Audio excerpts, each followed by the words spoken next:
हरे कृष्णा। सभी वैष्णव भक्तों के चरणों में मेरा दंडवत प्रणाम। मैं राधिका प्राण वल्लभ देवी दासी आप सभी का बहुत बहुत स्वागत करती हूँ। और आप लोग कैसे हैं? लिखिए आप लोग कैसे हैं। उम्मीद करते हैं कि बहुत आनंद में होंगे। गुरु और कृष्ण की कृपा आप पर बहुत असीम है। आप शुद्ध वैष्णव भक्त हैं। और हमारा आज का जो टॉपिक है वो एकादशी पे है, जो कि एकादशी कामदा एकादशी है। कामदा एकादशी का महात्म्य है। जो चैत्र मास शुक्ल पक्ष की कामदा एकादशी का महात्म्य है। युधिष्ठिर ने पूछा, वासुदेव आपको प्रणाम है। अब कृपया मुझे यह बताइए कि चैत्र शुक्ल पक्ष में किस नाम की एकादशी होती है। भगवान श्री कृष्ण बोले, राजन एकाग्रचित होकर यह पुरातन कथा सुनो, जिसे वशिष्ठ जी ने दिलीप के पूछने पर कहा। वशिष्ठ जी बोले, राजन चैत्र शुक्ल पक्ष में कामदा नामक एक एकादशी होती है। वह परम पुण्यमयी है। पाप रूपी ईंधन के लिए वह दावानल ही है। प्राचीन काल की बात है। नागपुर का एक सुंदर नगर था।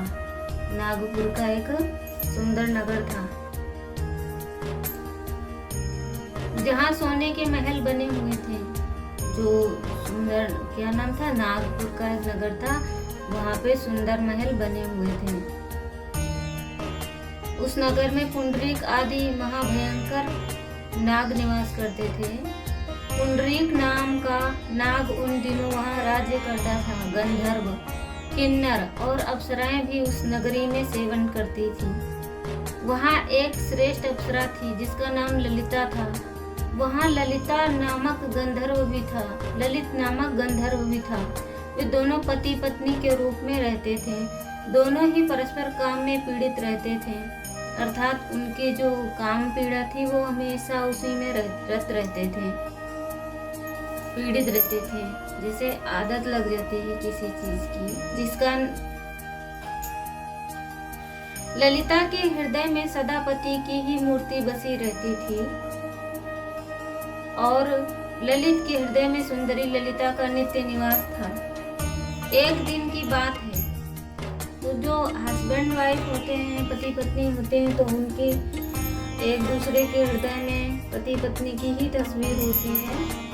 तो यहाँ पे ललिता के हृदय में सदैव अपने पति की मूर्ति बसी रहती थी और ललित के हृदय में सुंदर ललिता का नित्य निवास था। एक दिन की बात है, नागराज पुंडरीक राजसभा में बैठकर मनोरंजन कर रहा था।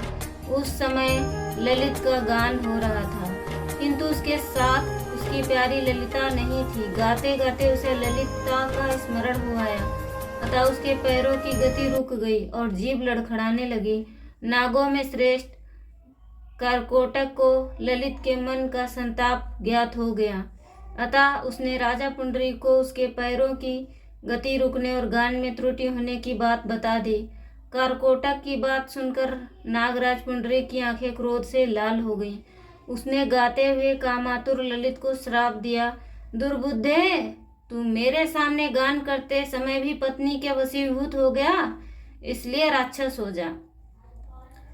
तो जहाँ पे वो मतलब राज्य में, जिस राज्यसभा में वो नृत्य कर रहे थे, तो वहाँ पर उनकी पत्नी का स्मरण हो आया, तो इसलिए उनकी जीभ लड़खड़ाने रुक गई और पैर लड़खड़ाने लगे। तो राजा को क्रोध आ गया, तो उन्होंने उन्हें श्राप दे दिया कि तू यहाँ मेरे सामने अपना नृत्य कर रहा है और तू अपनी पत्नी के वशीभूत है, और जा तू राक्षस हो जा। महाराज पुंडरीक के इतना कहते ही गंधर्व राक्षस हो गया। भयंकर मुख, विकराल आंखें और देखने मात्र से भय उपजाने वाला रूप, ऐसा राक्षस होकर वह कर्म का फल भोगने लगा। ललिता अपने पति की विकराल आकृति देखकर मन ही मन चिंतित हुई। वह सोचने लगी कि क्या करूं, कहाँ जाऊं।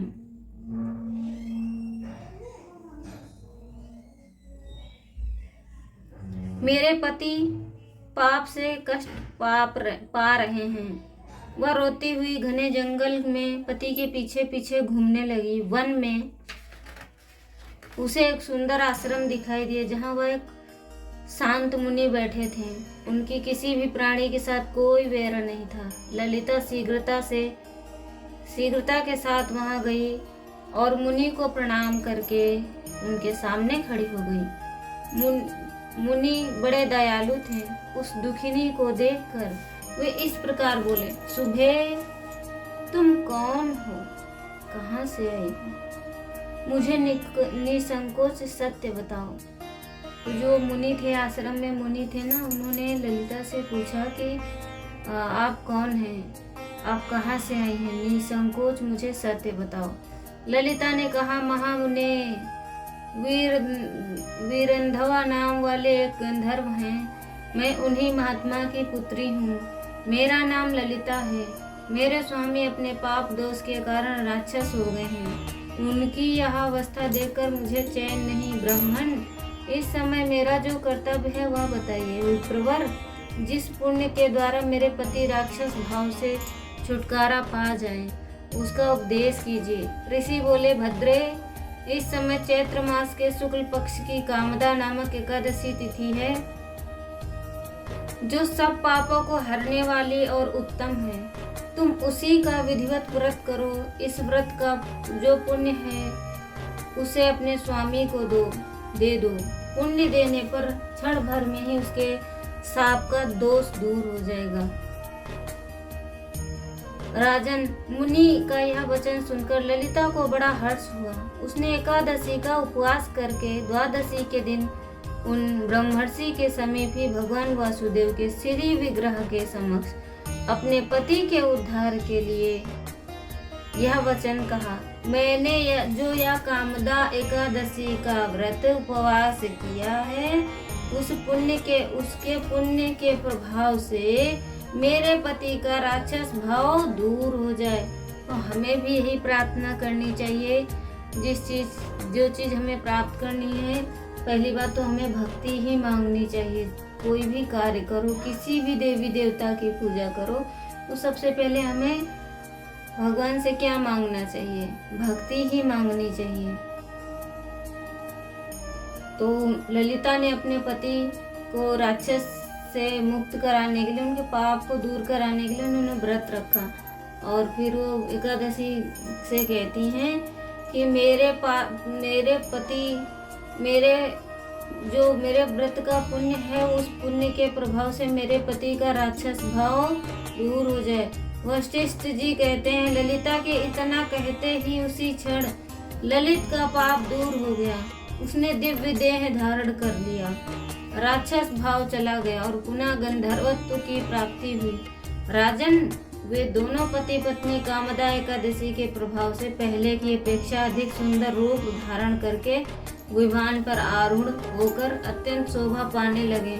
यह जानकर हमें इस एकादशी के व्रत का यत्न पूर्वक पालन करना चाहिए। मैंने लोगों के हित के लिए तुम्हारे सामने इस व्रत वर्णन किया है। कामदा एकादशी ब्रह्महत्या आदि पापों, पिशाचत्व आदि दोषों का नाश करने वाली है। राजन, इसके विषय में पढ़ने और सुनने से वाजपेय यज्ञ का फल मिलता है। तो जो इस कथा को पढ़ेगा, सुनेगा, उसको वाजपेय यज्ञ करने का फल मिलेगा। तो एकादशी का व्रत हमें रखना चाहिए, पर एकादशी व्रत रखते हुए हमें सिर्फ यही कामना करनी चाहिए कि हे परमात्मा, मुझे भक्ति में लगाए रखो। हरे कृष्णा। सभी वैष्णव भक्तों को दंडवत प्रणाम, धन्यवाद मुझे सुनने के लिए। हरे कृष्णा।